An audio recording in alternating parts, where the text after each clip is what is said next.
৭৫তম জন্মদিনে প্রধানমন্ত্রী নরেন্দ্র মোদী পাকিস্তানকে কড়া বার্তা দিলেন। নতুন ভারত কোনো পরমাণু হুমকিতে ভয় পায় না, বললেন প্রধানমন্ত্রী। পহেলগাঁওয়ে সন্ত্রাসবাদী হামলার প্রতিশোধে ভারতীয় নেতার সফল অপারেশন সিন্দুর এর প্রশংসা করলেন মোদী। ভারতের মিসাইল হামলায় ছিন্ন ভিন্ন হয়েছে জৈশ-ই ইসলামাবাদের শীর্ষ নেতা মাসুদ আজহারের পরিবার। মধ্যপ্রদেশের একটি সরকারি প্রকল্প উদ্বোধনের সময় প্রধানমন্ত্রী বলেন, এটা নতুন ভারত, কাউকে ভয় পায় না। ভারতীয় সেনা ঘরে ঢুকে শত্রুকে ধ্বংস করবে। নতুন ভারত পরমাণু হুমকিতে ভয় পায় না।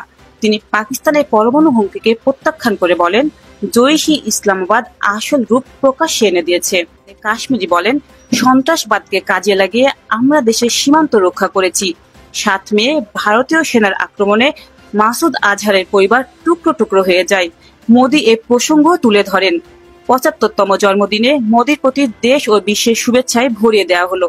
রাষ্ট্রপতি দ্রৌপদী মুর্মু, কংগ্রেস সভাপতি মল্লিকার্জুন খার্গে, রাহুল গান্ধী, তৃণমূল সাংসদ অভিষেক বন্দ্যোপাধ্যায় সহ শাসক দল ও বিরোধী দলনেতারা শুভেচ্ছা জানিয়েছেন। বিশ্ব নেতাদের মধ্যে রয়েছেন মার্কিন প্রেসিডেন্ট ডোনাল্ড ট্রাম্প, অস্ট্রেলিয়া ও নিউজিল্যান্ডের প্রধানমন্ত্রী।